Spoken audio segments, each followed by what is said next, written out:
Happy Wednesday.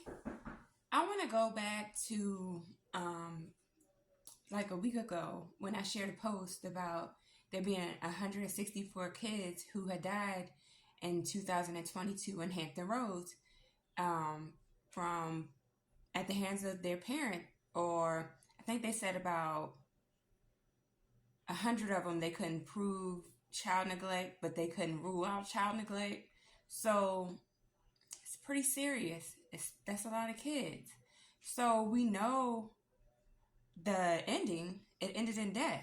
We know the who. It was either the parents or the parents' lovers or a parental figure or whoever was in charge of that child, the protector, whoever was supposed to protect that child.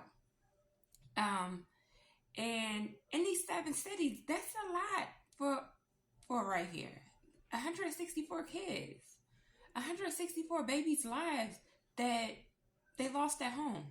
So I'm very proactive. I want to be proactive instead of reactive in life. We always react to everything instead of being proactive.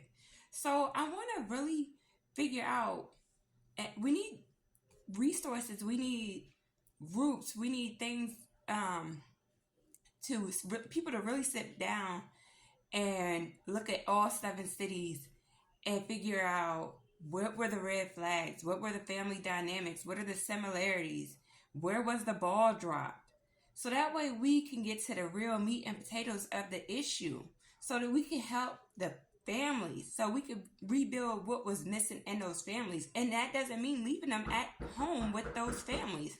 If removing them from homes like that is the answer, then remove them. But you also have to remove them to a safe environment as well. You can't just, Brian, you can't just remove them and keep putting them in foster homes that aren't any more stable than the homes they were coming from. So we really need people to understand that jobs like these shouldn't be a job. It should be a calling. It shouldn't be a 9 to 5. It should be a lifestyle. Because those children's lives depend on how you look at them, how serious you take your career, how serious you take your calling. So it should really be something more than your 9 to 5.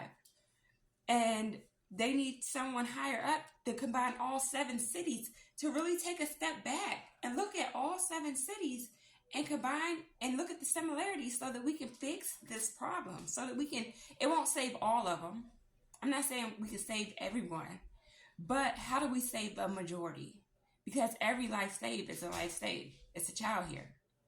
So I don't really know how to start a task force or where to start, but I'm going to find out.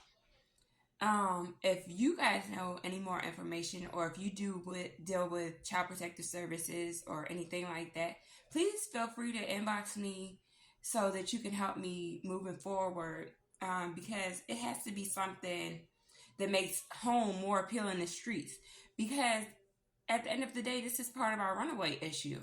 Kids run away because home is not it. There's problems at home.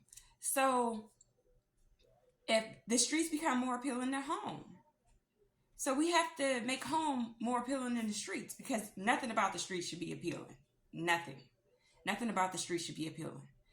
So we have to fix home as a whole so that we can fix the babies being abused and death, and the runaways running into trafficking, running into sex slaves, running into the streets and not making it home, the teens running into gangs. We have to start with home first, though, that foundation.